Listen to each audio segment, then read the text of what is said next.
এবারে প্রশ্ন হলো, ইমামের পেছনে নামাজ পড়ার সময় অনেক মানুষ হাত বাঁধা অবস্থায় মোবাইল ফোন আসলে এক হাত ছেড়ে ফোন কেটে মোবাইল বন্ধ করে হাত ধরে, তাহলে কি নামাজের ক্ষতি হবে, অর্থাৎ নামাজ হবে কিনা? মোবাইলের কল আসছে, ফোন বেজে উঠছে, আপনি নামাজের মধ্যে সলাতের মধ্যে দুই হাত বাঁধা আছেন, এক হাত দিয়া মোবাইলটাকে নিয়ে বের করে এরপরে আপনি লাল বাটন টিপে আপনি কলটা কেটে দিলেন অথবা মোবাইলটা সাইলেন্ট করলেন, এটা আপনার জন্য জায়েজ আছে কিনা? উত্তর হলো, যদি আপনি আলতোভাবে খুব সতর্কতার সাথে মোবাইলের গলা টিপে ধরতে পারেন, যে মোবাইল ডিস্টার্ব করতেছে, আওয়াজ হচ্ছে, রিংটোন বেজে উঠছে বা অ্যালার্ম বেজে উঠছে, আপনি হাত দিয়ে কথার কথা পাঞ্জাবির পকেটে আছে বা প্যান্টের পকেটে আছে, হাত দিয়ে যার যার মোবাইল তার একটা অনুমান আছে যে কোন জায়গায় বাটনটা আছে, টিপ দিলে থামবে এটা, অতএব ওই গলাটা কোন জায়গায় আছে ওটা দেখে গলায় চিপ দিয়ে দিলেন, শেষ। এটা করলে আপনার নামাজের কোনো ক্ষতি হবে না। কিন্তু যদি আপনি এটা করতে গিয়ে এত সময় নেন যে একেবারে হাত দিয়ে মোবাইলটা বের করে কে কল দিছে ভালো করে দেখলেন, নামটা কি দেখলেন, দেখে তারে মনে মনে দু চারটা গালিও দিলেন, এরপরে আপনি কাটলেন, অর্থাৎ অনেক কাহিনী করলেন, এত কাহিনী যদি আপনি করেন তাহলে আমলে কাসির হবে, আর আমলে কাসির হলে আপনার নামাজ নষ্ট হয়ে যাবে। কথা কি বুঝাতে পারছি? আমাদের সমাজে দুই রকমের সমস্যাই আছে। কিছু লোক আছে নামাজের মধ্যে মোবাইলে কল বেজে উঠলে, ফোন বেজে উঠলে উনি মোবাইলটা নিয়ে ওইটা নিয়ে অ্যানালাইসিস শুরু করেন যে কে কল করলো, কোত্থেকে করলো, এর কি বিবেচনা নাই, বিবেক বুদ্ধি নাই, আমি এখন নামাজে আসি, উনি অ্যানালাইসিস শুরু করেন এবং কাটেন, পারলে আবার সুইচ বন্ধ করেন, হ্যাঁ, সাইলেন্ট মোড অন করেন, এত কাহিনী করতে করতে এরপরে আবার মোবাইলটা রাখেন। এত কাহিনী করলে এটা আমলে কাসির হতে পারে, আমলে কাসির হতে পারে। এটা বোঝা যাবে কিভাবে আমলে কাসির হলো কিনা?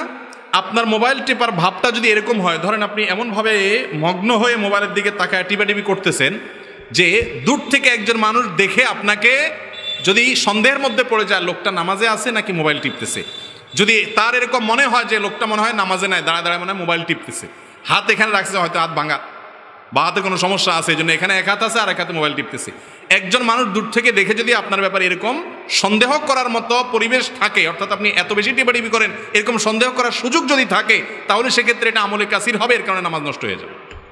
কথা কি বুঝাতে পারছি? আর যদি আপনি আলতোভাবে মোবাইলটা কোনো রকম চাপ দিয়ে বন্ধ করে রেখে দেন, হ্যাঁ, একটা না হলে দুইটা, দুটো না হলে পাঁচটা চাপ দিলেন, হাত দিয়ে সাইডে হাত দিয়ে কোনো রকম চাপ দিয়ে বন্ধ করলেন, কোনোভাবে বন্ধ হচ্ছে না, তাড়াতাড়ি আস্তে করে বের করে বন্ধ করে আবার রেখে দিলেন, মানে একবারে দেখা দেখি এত কাহিনী না করলেন, আলতোভাবে করে ফেললেন, তাতে আপনার নামাজ হয়ে যাবে এবং মানুষও, মুসল্লিরাও আপনার বিরক্তি থেকে বেঁচে যাবে। কিছু মানুষ আছে যে দেখে টিপতে থাকে অনবরত, তারা আমলে কাসির করে নামাজ নষ্ট করে। আবার কিছু মানুষ আছে মোবাইল বাজতে থাকে, সে তার হাত ছাড়ে না, যে না, নামাজ নষ্ট করা যাবে না, সবার মনোযোগ নষ্ট হয় হোক, কিন্তু আমার নামাজ নষ্ট করা যাবে না, হাত এরকম ধরেই রাখে। হাত বাঁধাটা ফরজ না ওয়াজিব? নামাজের মধ্যে হাত বাঁধা এটা কি ফরজ নাকি ওয়াজিব? ফরজ না ওয়াজিব? সন্দেহের মধ্যে পড়ে গেছেন।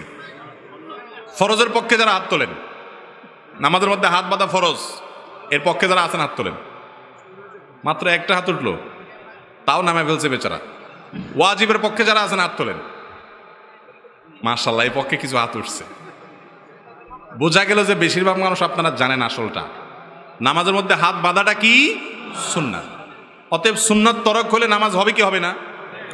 বিধায় আপনার নামাজের মধ্যে মোবাইলে কল আসছে, আপনি হাত একটু ছাড়লেন, একটু কিছু সময়ের জন্য ছাড়লেন, তাতে আপনার নামাজ হয়ে যাবে, অসুবিধা হবে না। কিন্তু আপনি আমলে কাসির করলে, টিপাটিপি করে একেবারে এমন কিছু করলেন যে দর্শক আপনাকে দেখে সন্দেহের মধ্যে পড়ে যায় নামাজে আছেন কিনা, তাহলে নামাজ হবে না। কথা কি বুঝাতে পারছি?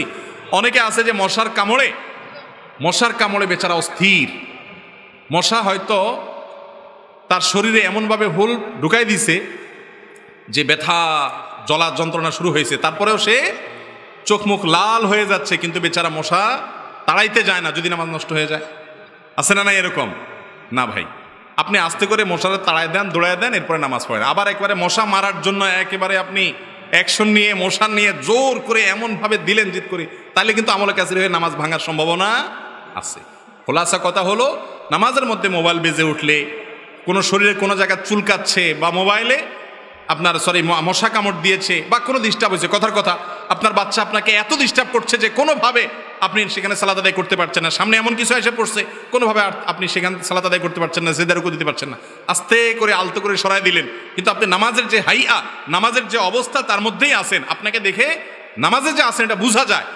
এইরকম অবস্থার মধ্যে আলতো করে যদি সমস্যার সমাধান করে ফেলেন তাতে কোনো অসুবিধা হবে না।